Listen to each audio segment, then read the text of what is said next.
Welcome, everyone. My name is Juniper. I'm the managing producer for Feldenkrais Access, and I'm so very glad to be here with you all for the first class of Heads Up with David Zemach-Bersin. I'm also joined today, we are joined today by Roz Ori, a Feldenkrais trainer, joining us from Tel Aviv, Israel, and Anastasi Siotis, who's a Feldenkrais trainer candidate in Manhattan, and Nadia Genois, a Feldenkrais practitioner in Montreal. And we're all here to assist if you have any questions or concerns through the course of the lesson today. If you need to reach out to one of us, you can type into the platform you're joining from. Roz and Anastasi are assistant teachers for this class, so you can reach them by either messaging them directly if you're in Zoom, or writing to everyone, or just writing into the platform you're joining from, including if you're joining from the recording later on, you can write into either the Feldenkrais Access website or whatever platform you're watching this video on. And Nadia is assisting by doing the lesson in a chair today. So if you need to change the instructions into a seated position, you can see how she is engaging with the instructions. I'll be spotlighting her periodically throughout the course of the lesson. And if you need to see her more often, or you have follow-up questions about doing the lesson in a different position, including seated, you can reach out to us through whatever platform you're joining on. And I will also periodically spotlight our team of practitioners who are doing the lesson as instructed along with you to provide a general visual guide. And if you are joining us on Zoom, if you could please, sorry, 1 second. If you could please have your camera oriented in such a way that it shows your whole self, it's super helpful for David. And then if you don't wish to be seen, just press the stop video option in the Zoom menu. And if you're joining from another platform, don't even worry about it. Just a heads up that the early bird deadline for this program ends on Tuesday. It's 20% off. So if you haven't yet registered, I hope you'll take advantage of that. And if you have any questions about the program, please don't hesitate to write into whichever platform you're joining on. Okay, and that's it from me. I'll now hand you over to David. Thank you, Juniper. And hello to everyone. I hope you are well on this Saturday. And welcome to lesson number 1 in our new series, Heads Up, Feldenkrais Lessons for Head and Neck Injuries. It's my pleasure to be with you and to share with you the magic of the Feldenkrais work. A magic that I believe you will have a direct experience of in our very short time together. For those who are with us for the very first time, I'd like to share a few words about myself. I studied directly with Dr. Feldenkrais for a little over 10 years. And before the pandemic, my 2 primary activities were the training of new Feldenkrais teachers and my private practice, which was in New York City and Pennsylvania, where I lived. A few months after the beginning of the pandemic, if you can remember that far back, with the help of a small group of close associates, friends, I moved my teaching entirely online, and it's been remarkably rewarding to offer the benefits of Dr. Feldenkrais's insights to the public. And we haven't looked back, and we're all still here today. Now, to the matter at hand, I'd like to say a few words as well.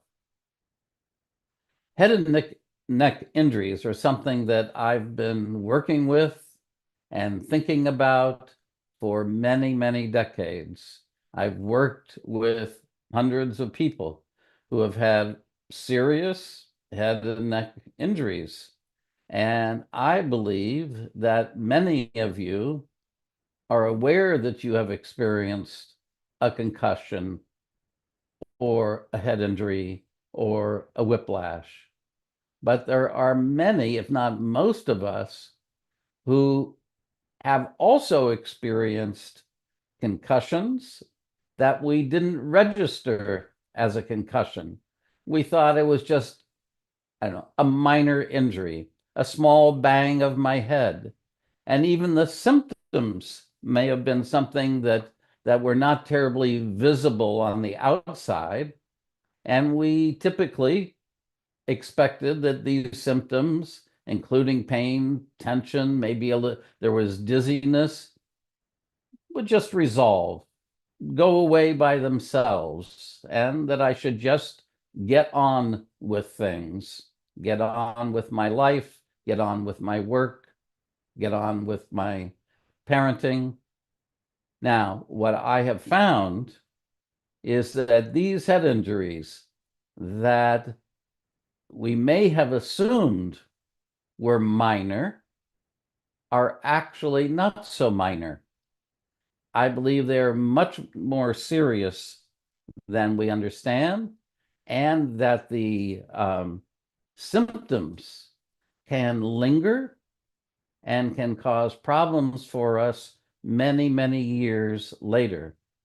So if you have back problems, neck problems, vision issues, headaches, vertigo, nagging patterns of chronic tension, it's possible that the roots of these difficulties lie in a head or neck injury that you had a long time ago that did not heal completely or weren't treated properly at the time of the injury. In other words, rather than getting back to where we were before the injury, what did we do? We adapted to the injury in the best way that we could. So this is through no fault of ours, but these long lingering effects of head and neck injuries are exactly what I would like to address in our 5 meetings together for this class series. The Feldenkrais lessons that I've created for this series will help, I believe, to improve your neuromuscular organization. I believe they will balance your nervous system. They will restore the free movement of your spine, your head and neck, improve your balance, and give you very effective tools for reducing anxiety and unnecessary muscular tension that I believe is part of this adaptation to an acute but in a way silent injury.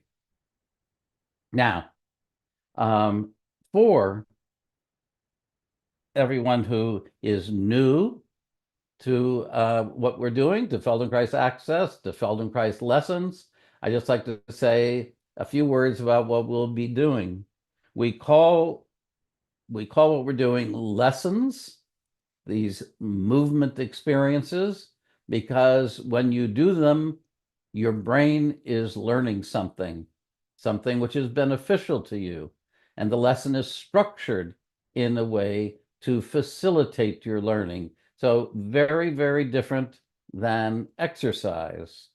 What we do is we combine gentle, neurologically valuable movements with a process of attention to our experience.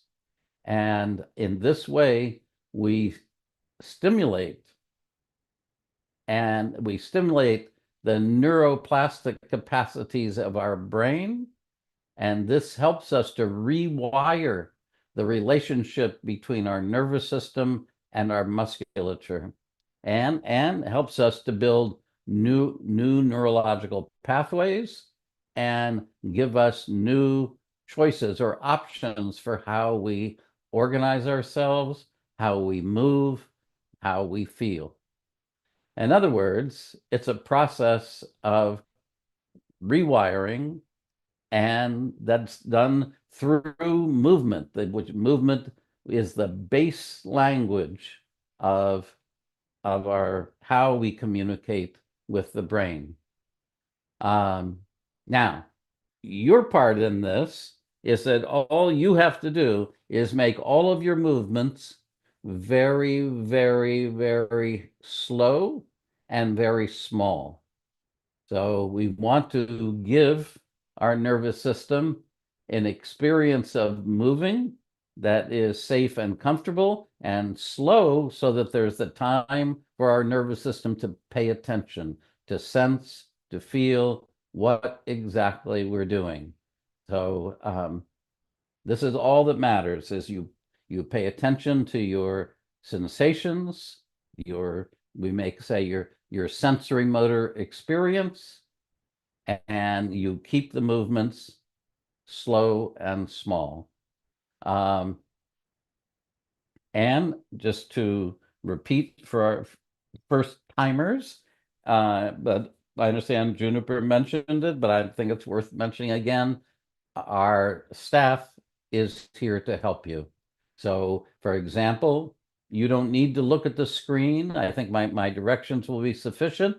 But if you feel lost or you feel confused, don't hesitate to look at the screen. And again, you use the chat function if you have a question which looking at the screen doesn't answer for you. And Roz or Anastasi or Juniper will be happy to help. The lesson that we're going to do today is we're going to be mostly on our back and on our side. So firstly, if you cannot lie in any way on your back or your side, Nadia, who will be highlighted by Juniper, um, will do the lesson in sitting. If you find that lying on the floor is uncomfortable for you, you can lie in bed. All right, in your bed, just make sure you have plenty of room, no encumbrances. If we have the legs straight and you feel you're more comfortable with the knees bent, bend your knees. So, and that's maybe the first idea to really explain to you, which is that any discomfort, anything remotely close to pain, we want to eliminate, because our brain is able to sense and feel and pay attention to what we're doing much more effectively in the absence of discomfort. So do not do anything that gives you discomfort. And your first strategy is to make the movement smaller. Your second strategy is to make the movement even smaller, and to maybe make it if you go slowly, you'll know where to stop, where the discomfort begins to happen. All right. So I'll direct you, I think, sufficiently. So let's do lesson 1 in our series, Heads Up. Thank you. So you take a moment to organize yourself with whatever padding you may need. If you believe that you might want some padding for your head when we lie on the side, you can get it. You may not need it, but you can have it close at hand anyway.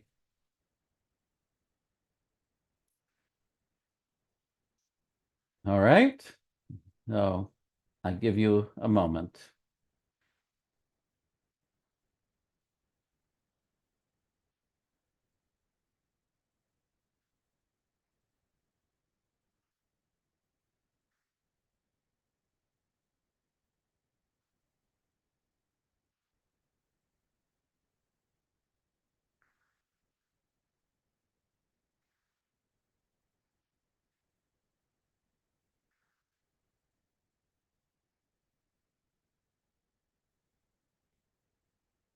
All right. We're going to begin by simply sensing how we're lying on the floor, our contact with the floor, so that we have something that we can come back to intermittently during the lesson and observe, feel if there's a difference.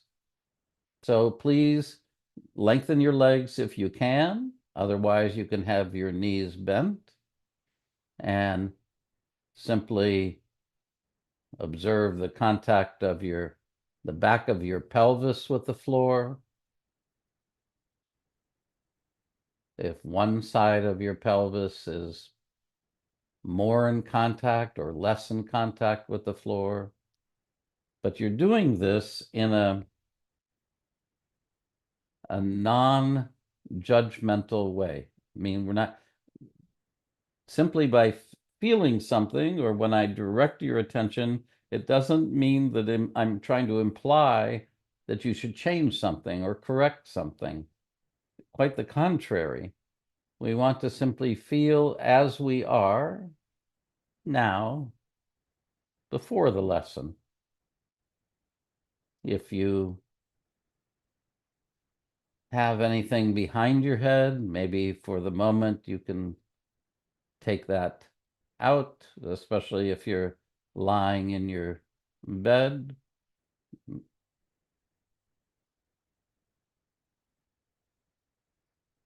And now, again, observe the contact of your lower back with the floor. Is one side of your lower back more in contact or less in contact?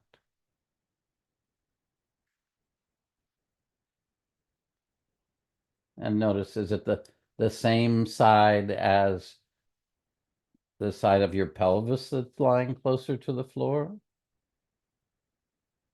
And now slowly move your attention up your spine without correcting or changing anything. And just feeling which parts of your spine are making contact with the floor and which parts of your spine are not making contact.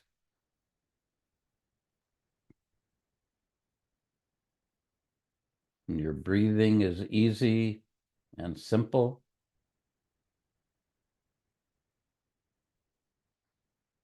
You can feel some vertebra touch the floor very clearly, and others not so clearly.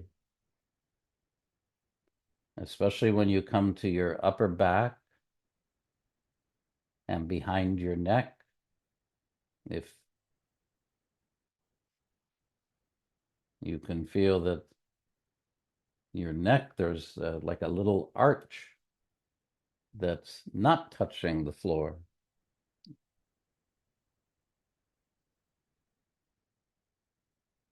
That's right. And your right shoulder blade, just observe the weight of your right shoulder blade on the floor compared to the weight of your left shoulder blade.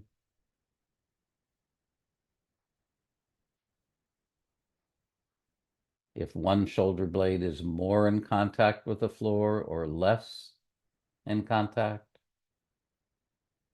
These are very simple but powerful distinctions we're making.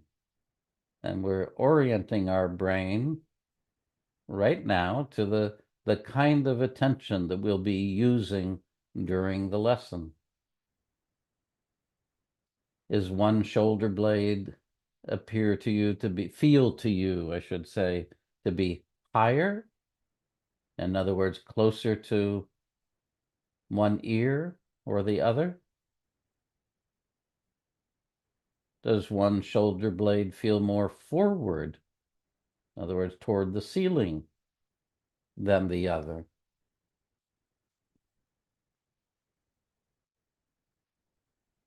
And now put your hands on your lower abdomen And just for a moment, observe how you inhale and the air comes into your nostrils and you feel a movement of your lower abdomen. That's right. And just feel, even in this benign, subtle use of our attention, you feel is there any effort that you can reduce? Your hands, your jaw, your neck.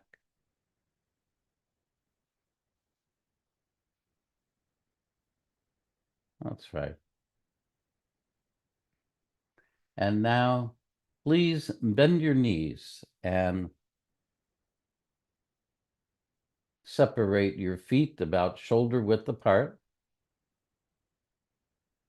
And please bring both hands behind your head. Not the fingers are separated from one another, but each finger is toward facing the finger of the other hand, the corresponding finger of the other hand, and your hands are behind your head, not behind your neck. And your elbows, bring your elbows so they're forward. And now very gently, as you exhale, use the pads of your fingers to tilt your head a little bit down, meaning you use the pads of your fingers to lift your head very slightly as you tilt your head toward your chin, goes toward your throat. If you can bend your knees, please bend your knees.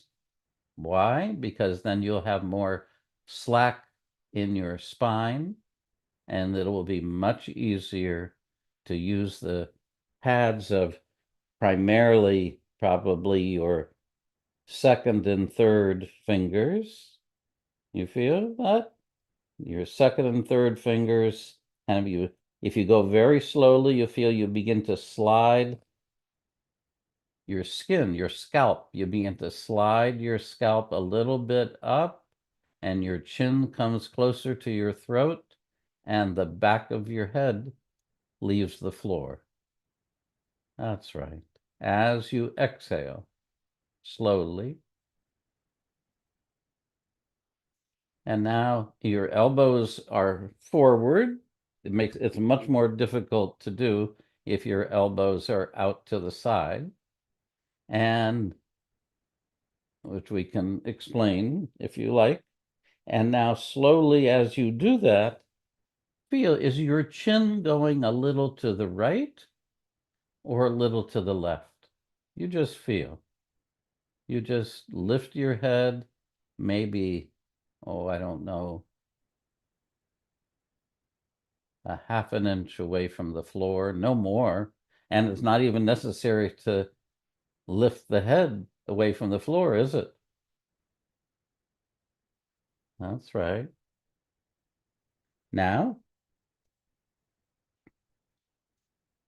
slowly, and now move your eyes down towards your feet as you do that. So you exhale and you feel where you can soften your chest. That's it.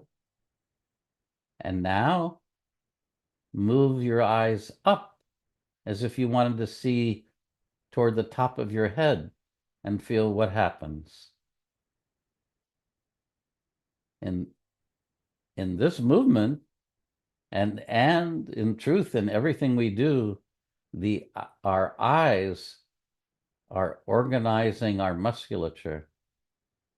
You feel that? Is there a difference? Do you feel a difference between moving your eyes down towards your feet and moving your eyes up? All right. Rest for a moment. Just observe the contact of your spine with the floor.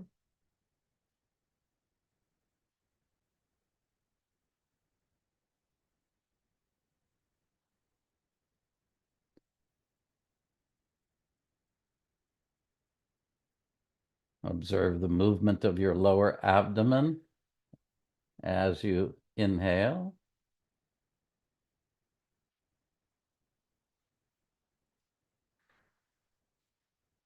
And now slowly, please bend your knees again. Stand your feet. Separate your feet about shoulder width apart. And please put all 5 fingers of each hand behind your skull, not behind your neck. And now, this time, feel what happens to this very simple, small lifting of your head, tilting of your head, if you look with your eyes toward your right foot. If you look with your eyes toward your right foot, does that somehow change the orientation or the organization of the lifting of your head?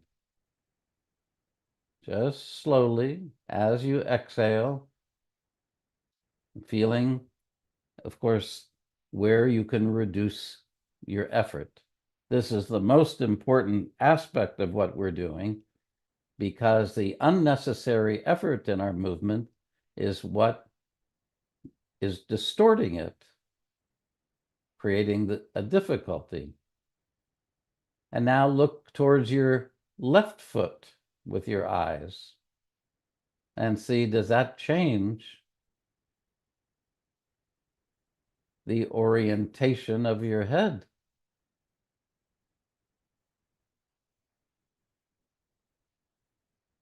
Of course, it's somewhat of a leading question because, of course, it does.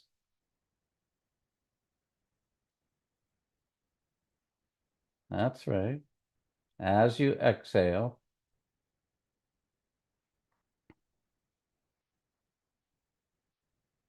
all right, please rest again.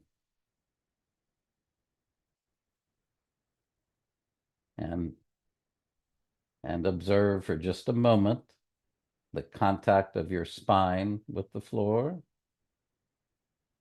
If something is different,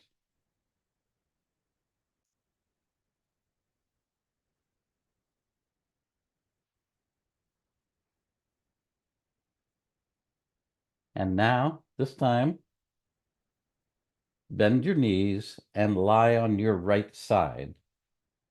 And for lying on your side, you can either bring your right ear to your right arm and have your right arm long, or you can bend your right arm if you like. That's right. And draw up your knees so they're perpendicular to your pelvis. And if you want, if it's uncomfortable to have your right arm either bent at the elbow or straight, then you can have some little, very small, thin padding under your head and have your right arm a bit in front of you. Okay. Now, very slowly, and stand your left hand on the floor in front of yourself. That's right. And now, very slowly, find a part of your spine, a vertebra that you can feel easily, somewhere in the middle of your back, and think of, as you exhale, moving that one vertebra backwards towards the wall behind you.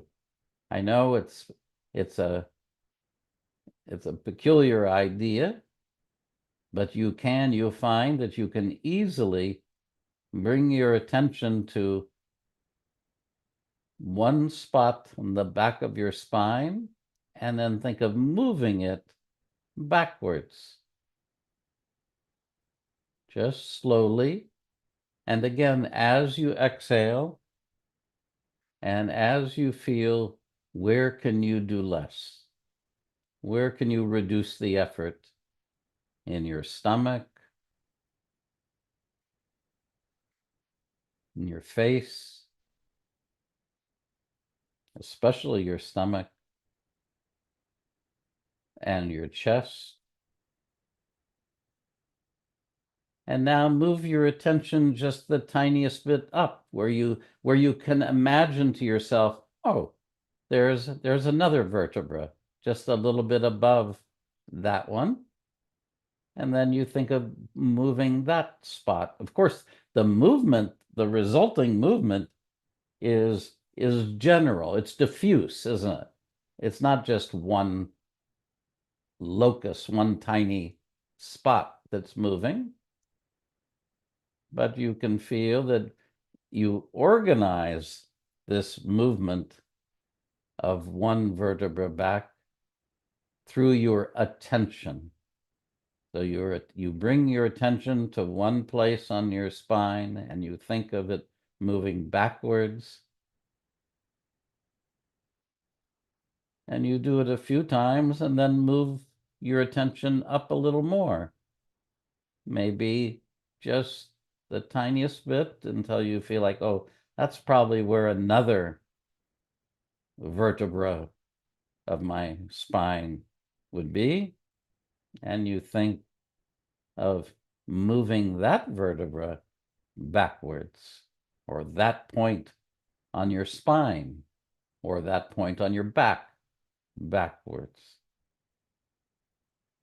Now, if you continue doing that just easily, softly, resting between each movement, it's not a repetitive movement. The rest between the movements allow our nervous system to renew its attention and to integrate any new information. We're not in a hurry, not at all. And observe that as you do that, where do your eyes go? Do your eyes go down or do they go up? Is there something? Could we draw an analogy from the insight we had about the movement of our eyes when we were on our back to what we're doing lying on our side? That's it. So you try to look up with your eyes. Look up as if you were standing and looking toward the sky. Look up with your eyes and feel what happens to the movement of your spine. The movement of your spine that you can infer from the movement of this one vertebra backwards.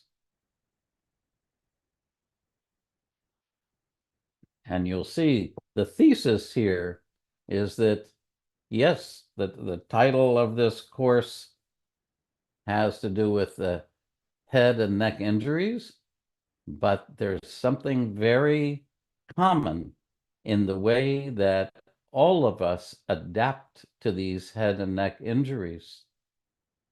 And when and rather than trying to address the problem directly, we're addressing it in the way that our entire self adapts to these injuries.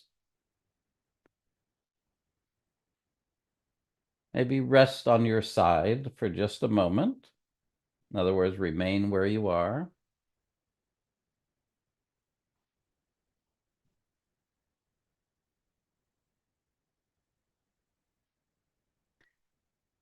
And now, slowly,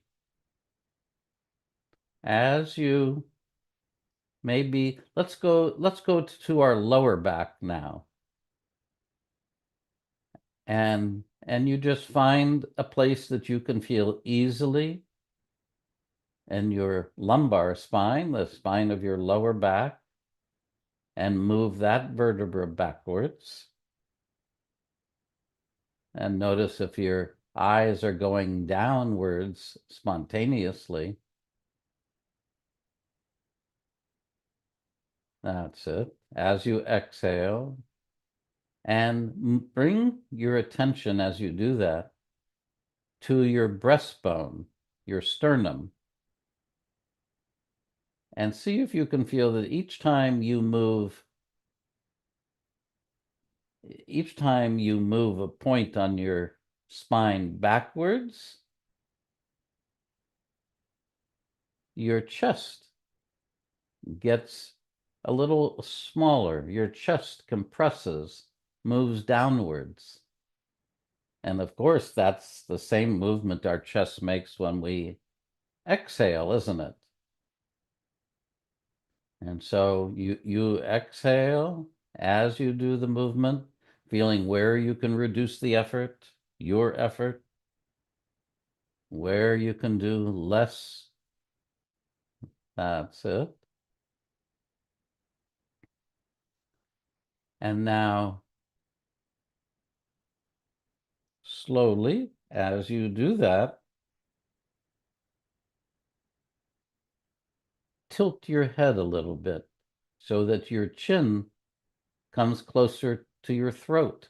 Just the tiniest bit, but you tilt your head.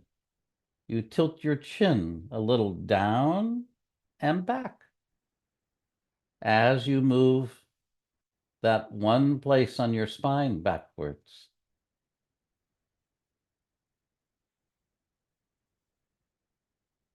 Would you say that tilting your head, which of course helps your eyes to look downwards, but would you say that that tilting of your head is making it a little more difficult or a little easier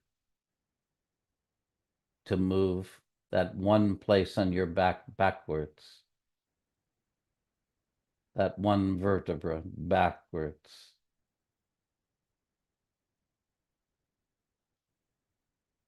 And now you compare and tilt your head, your chin a tiny bit away from your throat, as if you were going to look up as you round your back, thinking of one point on your back leading the rounding.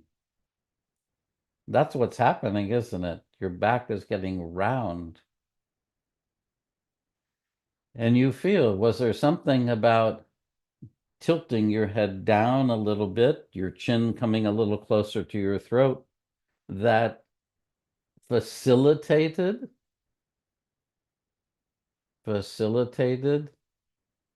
the rounding?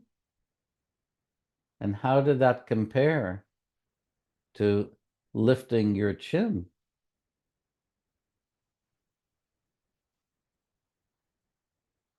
Lift your chin as you get round.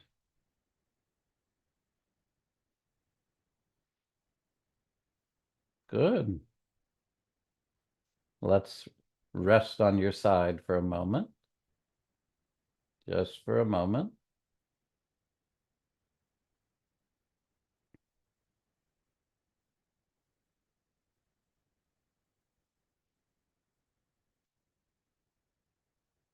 And now, slowly, as you think of this one point leading or initiating the rounding of your back, the flattening a little bit of your chest, that's right.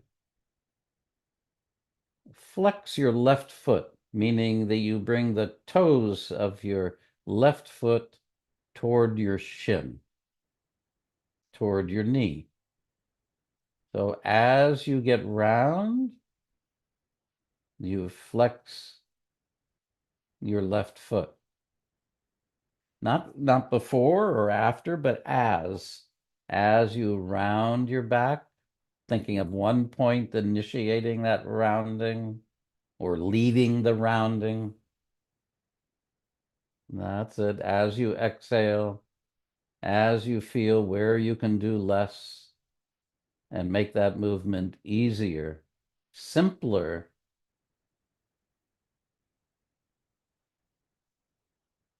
And now do the opposite movement of your foot, meaning that you move your toes down as you round your back. And just notice if you feel a difference between those two movements. I mean, I'm suggesting that there is a difference that you can feel. That's right, slowly.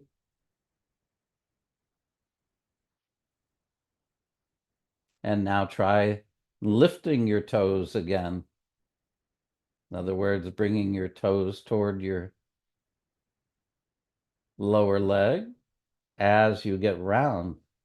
And can you feel that one of those two movements of your ankle, your foot, one of those two movements makes the rounding movement of your spine a little easier.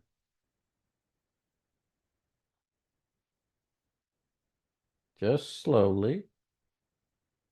And now as you do that, look down with your eyes and tilt your head downwards.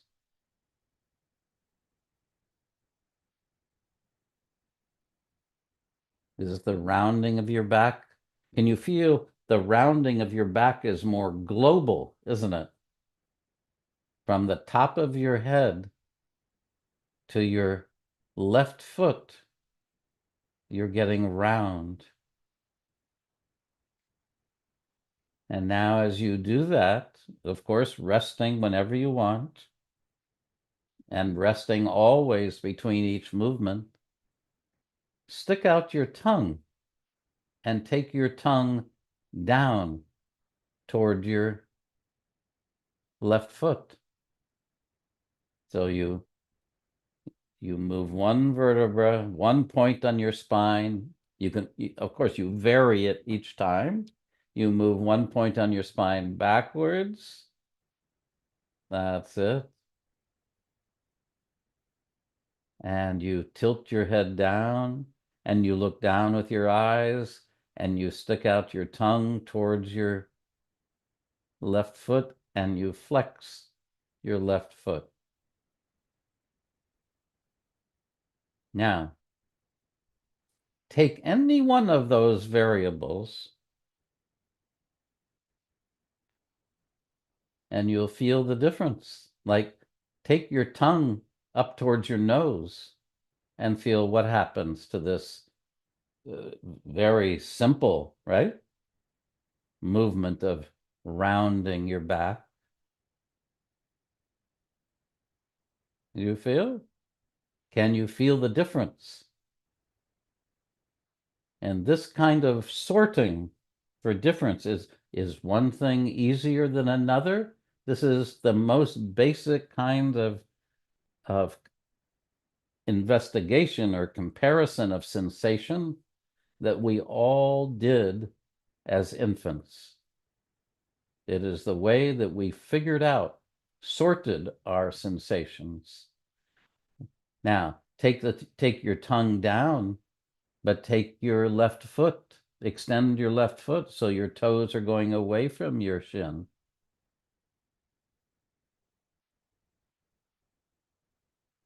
So at some point, I don't know, maybe you were a month, maybe you were 2 months, you began to put these things together in a way that meant, oh, you could turn your head most easily. You could turn your body. But if your eyes went in the opposite direction, oh, suddenly you have a difficulty. You had to figure out the easy way. All right, please stop. And please lie on your back. And you observe. Maybe you've never done a Feldenkrais lesson ever before. Can you feel that one side of yourself is lying closer to the floor than the other? And one leg feels longer or shorter than the other. And one side of your lower back is lying closer to the floor. You feel that? And one shoulder. We certainly didn't do anything directly trying to change our lower back or trying to change our left arm, our left shoulder.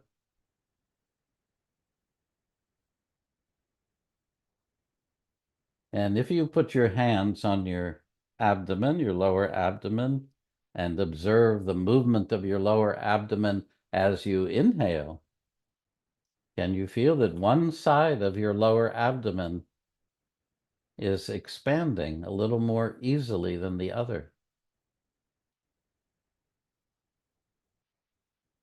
And what about the contact of your spine with the floor? Is that different than when we were lying on our back?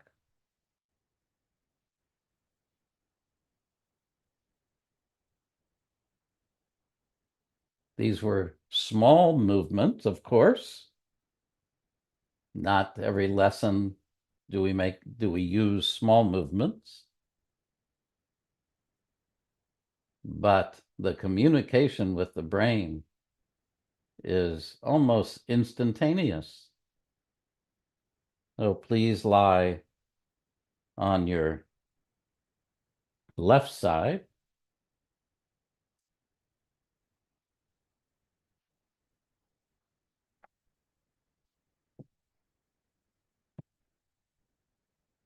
And drop your knees so your knees are perpendicular to your pelvis. That's right. And your left arm is either straight with your left ear lying on your left arm, your palm of your hand toward the ceiling, or if you need to, you can bend your elbow as if you were going to fall asleep on your left arm, or you can use some kind of thin pillow, but nothing that raises the level of your head. That's right. Just something small.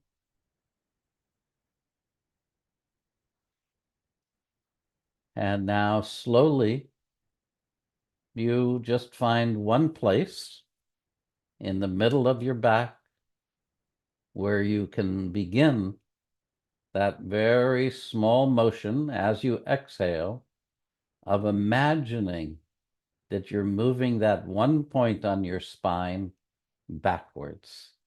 That's all. Just very small. Of course, one thing that's clear is that even though the movement is so small, you can feel that it spreads a little. Spreads a little up, maybe, a little down, maybe. That's right. Just slowly. And of course, you rest between each movement.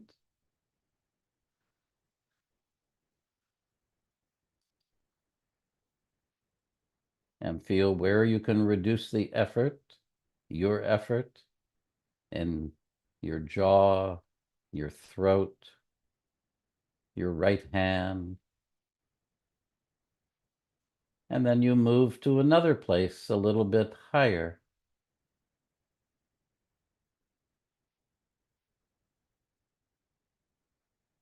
And you begin to feel that some of these things that we felt lying on our right side are much more self-evident now. In other words, less obscure, that our brain, that we learned something lying on the first side, that now we can begin to generalize to our right side. So for example, as you move that one place on your spine backwards, can you feel now something very interesting, that spontaneously you can feel there's a very slight rounding of your neck. In other words, your chin is moving slightly. Just slowly.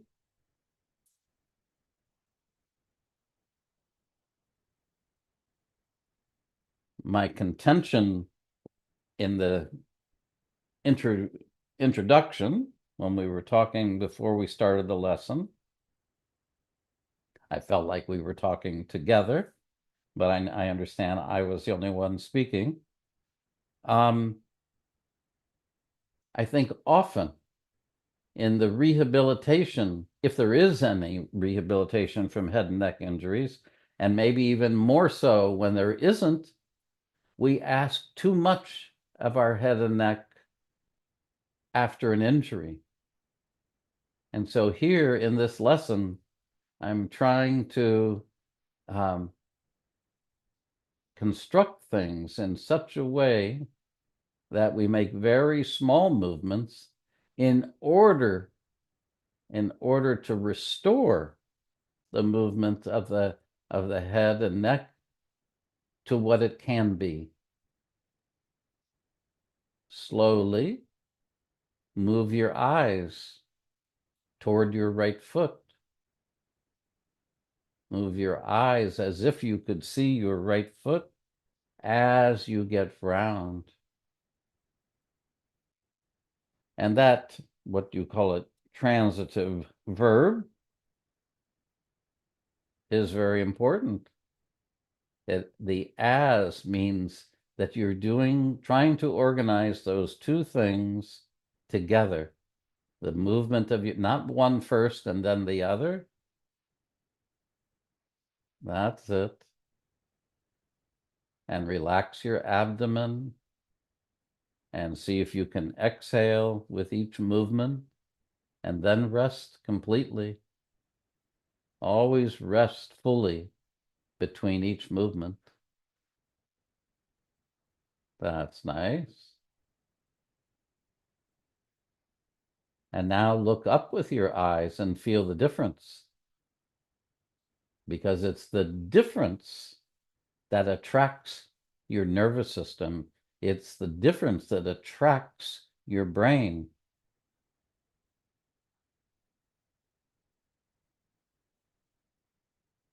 As the great Professor Gregory Bateson said, a difference is a difference that makes a difference, but it takes attention to know that there's a difference. That's it. And now look down again and notice, does that become clear to you? That there's something about looking up with your eyes when your your spine is becoming round, that inhibits the rounding. And now, of course, you can move your attention to vertebrae that are below where we started. Just slowly feel where you can reduce the effort, your chest, your stomach. That's it. And now slowly feel there's something very interesting that even though you're only thinking of one vertebra moving backwards, your entire chest is what? Shrinking, moving down, moving back and down, actually. That's right. And relax your jaw. That's it. And now go ahead a few times and tilt your head. In other words, not only do you look down with your eyes, but you tilt your chin towards your throat as you, from one point, initiate the rounding of your back. Just slowly.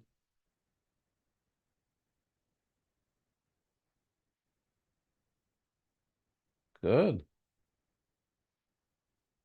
And of course, when you tilt your head like that, can you feel your neck gets round? And this is exactly one way, one of the ways in which we adapt to these head and neck injuries is by pulling our chin down and back.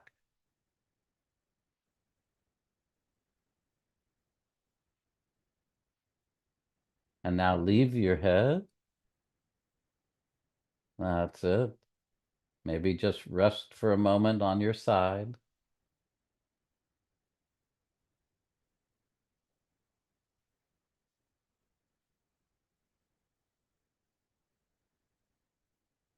The rest that we take between the movements is just as valuable to the learning process, to facilitating this communication with the neuroplastic properties of our nervous system, is just as important as the movements themselves, if not more so.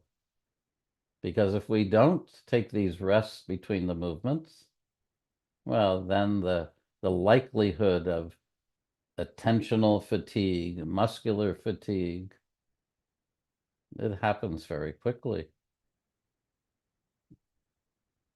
And fatigue, of course, makes it more challenging to provoke the attention of our brain. And now, again, your right hand standing on the floor.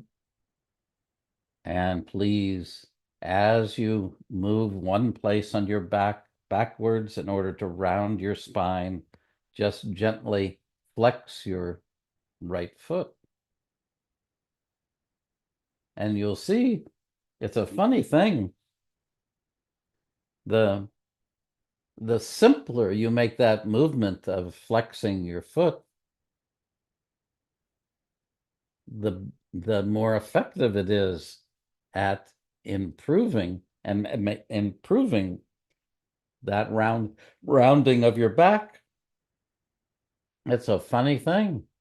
It's the very beginning of the movement that actually has the greatest ability to potentiate improvement. It's not making a strong movement. It's even just a suggestion of flexing your foot. That's right. And now extend your foot and feel the difference.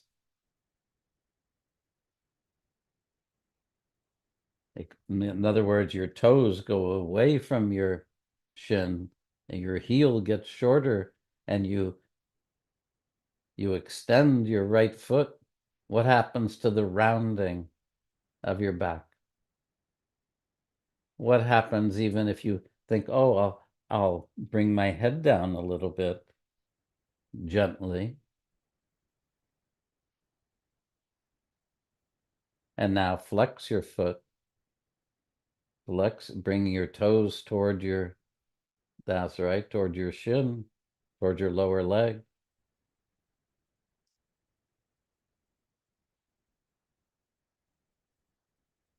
That's it. We use these movements that are congruent with each other to remind our brain, to remind our nervous system of an easier way of moving. That's right. And now go ahead and stick out your tongue and take your tongue down towards your feet. That's it. You'd be surprised how many of us do things with our tongue after a head injury that actually make the healing more difficult and make the movements of our head and neck more challenging. That's right. So you stick your tongue out and down.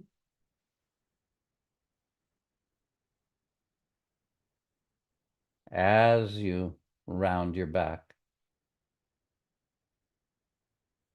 And if you think that this was not valuable, go ahead and stick your tongue up when you round your back, as if you're going to take the tip of your tongue where toward your nose. That's it. Slowly.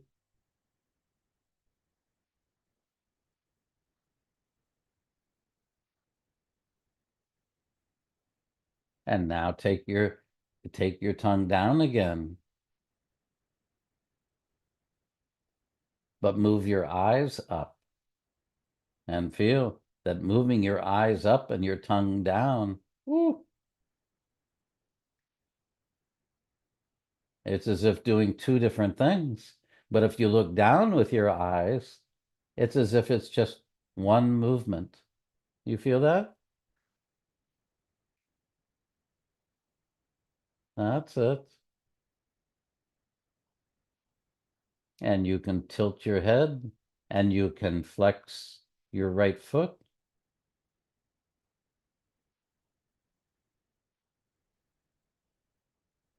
Good. All right.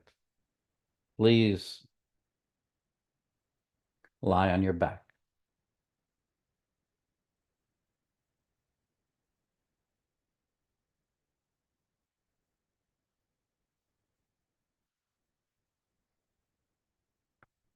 And just observe now the contact of the right side of yourself with the floor. Is that different?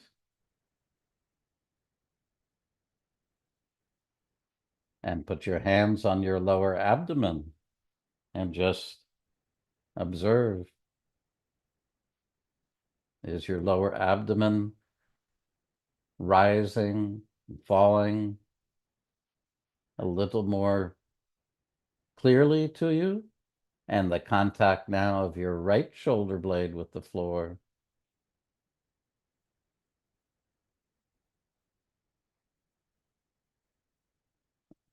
And the right side of your lower back.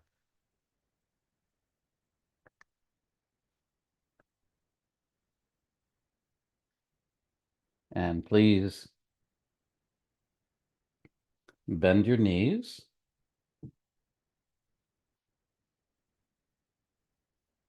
And bring, again, both hands behind your head, just gently, your elbows forward, and the pads of your fingers on your scalp behind your head, not behind your neck. And just slowly, softly lift your head that little bit, bringing your chin toward your throat, and just feel if something feels a little easier. That's it. Don't try to go further. Just slowly. And now go ahead and relax your jaw and stick your tongue out. Slowly, slowly. Again, you don't want to do anything that's a strain. That's it.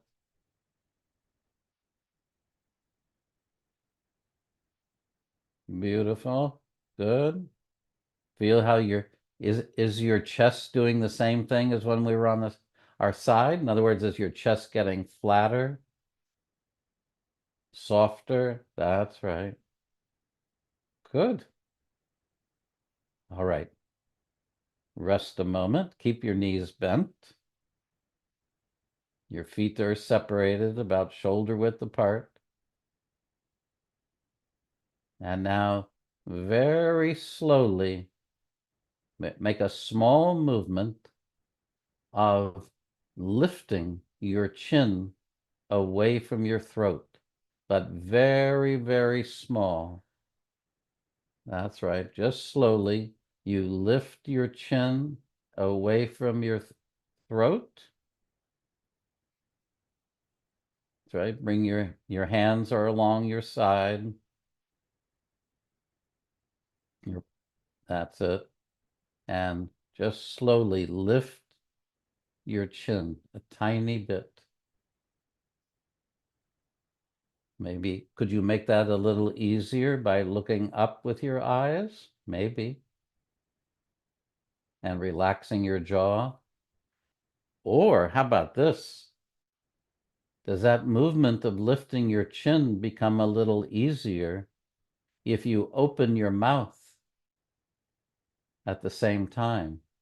Just slowly. We're not looking for a big movement. Just something that feels smooth and simple. Slowly. And when you come back, you don't need to tuck your chin down. This tucking of the chin towards your throat is actually creating a difficulty for yourself. So then your neutral is somewhere between your chin lifted and your chin pulled back and down. You need to rediscover where your neutral is. Okay, now turn your head, oh, I don't know, 10 degrees to your right. So just what's simple, you turn your head a little to the right, and then go ahead and lift your chin away from your throat and look up with your eyes and allow your mouth to open a little and then come back. That's right. And do that a few times, leaving your head turned to the right a tiny bit.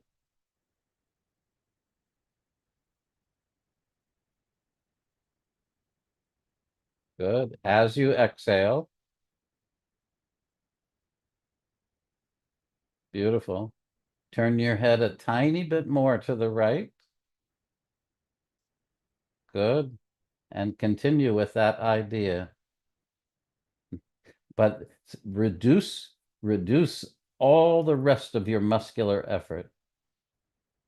You're not pushing, you're not pulling, you're just tilting your chin up a little bit and opening your mouth.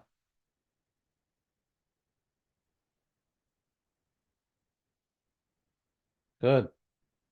Come back to the middle and turn your head 10 degrees to the left. And do the same thing, but very slowly, only what's easy, not doing the slightest thing where you have to increase your effort. You keep your effort at a minimum, small, slow, simple. That's right. And you're breathing, you exhale as you do that, and you begin to now open your mouth as you lift your chin. But your knees are bent. At least if you can bend your knees comfortably, then you'll have much more give or flex in your spine. That's right. Feel how the back of your neck is arching a little bit each time your chin lifts and your mouth opens. And where are your eyes looking? And turn your head a tiny bit more to the left. That's it.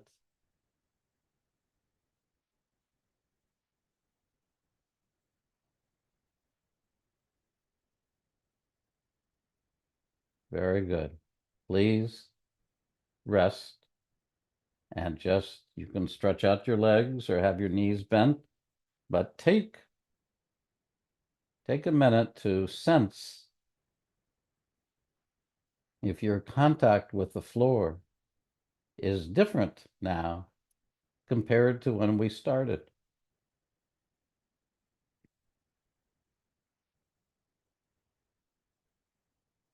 Your shoulder blades, your lower back, your breathing. And take your time and very, very slowly bend your knees, roll to your side, and you come to standing. You come to sitting and then to standing. That's right.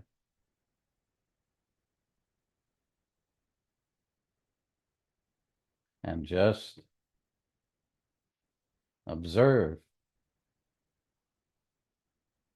Just stand there without looking for anything, without stretching yourself this way or that way, but just observing.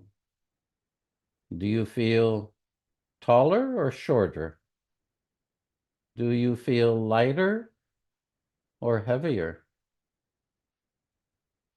That's right. And feel, can you relax your abdomen and standing? And now you could say the proper orientation of our head and our eyes is looking toward the horizon. Do you feel as if your eyes are more oriented toward the horizon than when we started? You feel.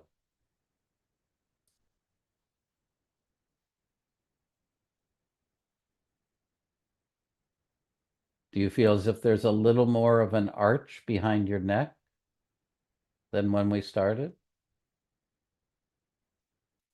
And now slowly walk around your room, staying within hearing distance.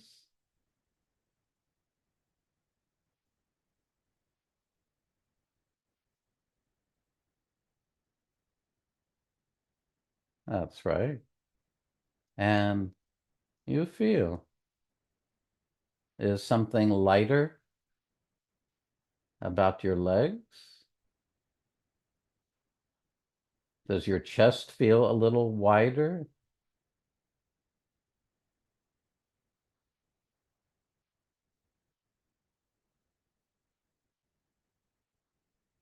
That's right. Good. All right. Thank you very much.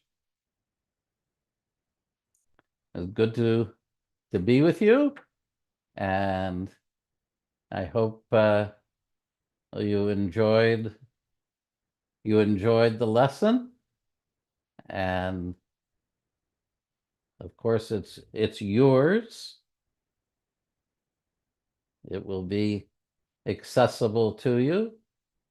And thank you to the volunteers and to Roz, Anastasi, Nadia, and Juniper.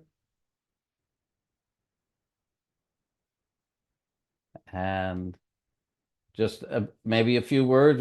This is a 5-class series, and I made you a pretty big promise in the introduction. You can go back and listen to it about the benefits of the lessons that we'll do, but but especially you'll find that you'll appreciate the difference in your head and neck, and your breathing.